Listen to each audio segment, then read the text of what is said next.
മത്തായി സുവിശേഷം 9-ാം അധ്യായത്തിൻ്റെ 27-ഉം 28-ഉം വാക്യങ്ങൾ നമ്മൾ വായിക്കുമ്പോൾ യേശുക്രിസ്തു ചെയ്ത ഒരത്ഭുതം നമുക്കവിടെ കാണുവാൻ സാധിക്കും.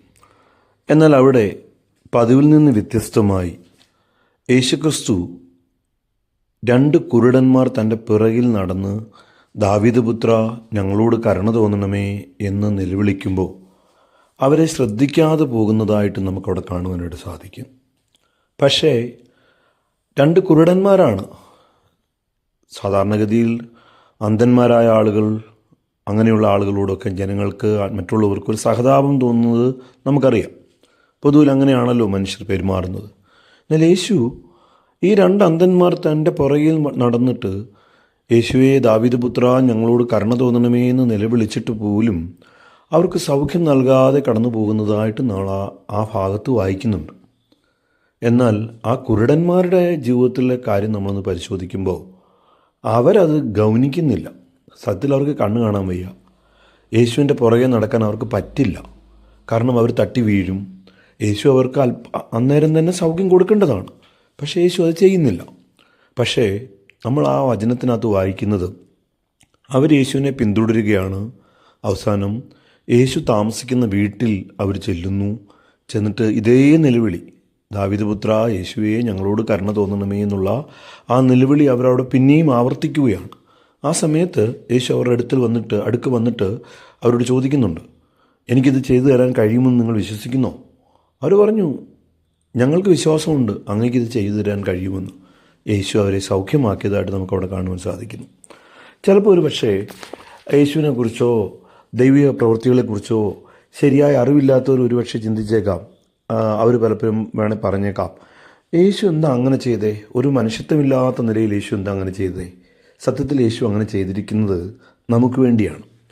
ദൈവത്തിൻ്റെ വിടുതലുകൾ ദൈവം നമ്മുടെയൊക്കെ ജീവിതത്തിൽ നമ്മുടെ കണ്ണുനീരും പ്രാർത്ഥനയും ഒക്കെ, അതുപോലെ തന്നെ ദൈവസന്നിധിയിൽ ഉപവസിക്കുകയും ഒക്കെ ചെയ്യുമ്പോൾ ദൈവം പലപ്പോഴും അടുക്ക വന്നിട്ട് സൗഖ്യം തരും, വിടുവിക്കും, സമാധാനം തരും.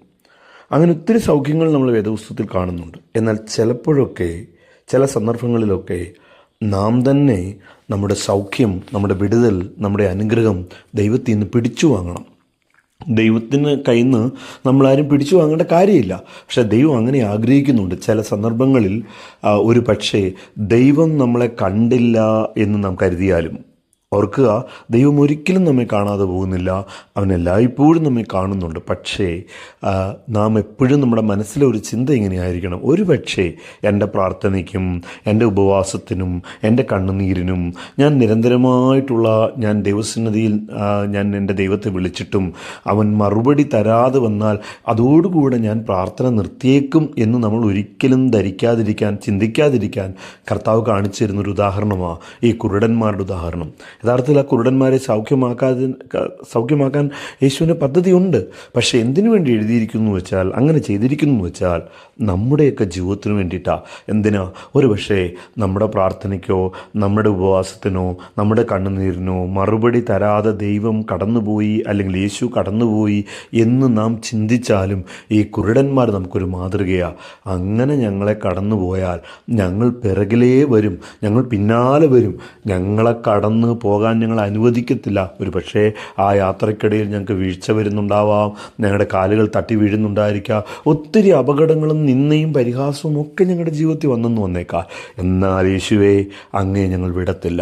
സൗഖ്യം ഞങ്ങളുടെ അവകാശമാണ്. ഞങ്ങളെ മറികടന്ന് അങ്ങ് പോവുകയാണെങ്കിൽ അങ്ങിരിക്കുന്ന എവിടെയോ അവിടെ വന്ന് ഞങ്ങൾ ഈ സൗഖ്യം പിടിച്ചെടുക്കുമെന്നുള്ളൊരു വാശി ആ കുരുടന്മാർക്കുണ്ടായിരിക്കുന്നു എന്നുള്ളത് നമ്മുടെയൊക്കെ ജീവിതത്തിൽ ഒരു പാഠമാകാനായിട്ടാണ് കർത്താവ് അങ്ങനെ ഒരു ഉദാഹരണത്തിലൂടെ, അങ്ങനെ ഒരു സൗഖ്യത്തിലൂടെ വേദപുസ്തകത്തിൽ അങ്ങനെ കാണിച്ചു തരുന്നത്. അതുകൊണ്ട് തന്നെ കേൾക്കുന്ന സഹോദരങ്ങളെ, നിങ്ങളുടെയൊക്കെ ജീവിതത്തിലോ എൻ്റെ ജീവിതത്തിലോ എപ്പോഴെങ്കിലും നമ്മെ ദൈവം കണ്ടില്ല, ദൈവം നമ്മുടെ പ്രാർത്ഥനയ്ക്ക് മറുപടി തന്നില്ല എന്നോർത്ത് ഭാരപ്പെടരുത്. യാക്കോബിനെ പോലെ അങ്ങനെ അനുഗ്രഹിച്ചല്ലാതെ ഞാൻ അങ്ങേ വിടത്തില്ല എന്ന് പറയുന്നത് പോലെ, അതേ ദൈവത്തിൻ്റെ സന്നിധിയിൽ എന്നെ അനുഗ്രഹിച്ചേ പറ്റൂ, എന്നെ വിടുവിച്ചേ പറ്റൂ, എൻ്റെ ഈ പ്രശ്നത്തിന് പരിഹാരം തന്നേ പറ്റൂ എന്ന് നിലവിളിച്ചാൽ ദൈവത്തിന് മാറിപ്പോകാൻ പറ്റില്ല. ദൈവത്തിന് നമ്മെ മറികടന്ന് പോകാൻ പറ്റത്തില്ല. പ്രിയമുള്ളവരെ, കർത്താവ് അത് ചെയ്യുക തന്നെ ചെയ്യും. ഈ വചനങ്ങളാൽ ദൈവം നമ്മെ സഹായിക്കട്ടെ.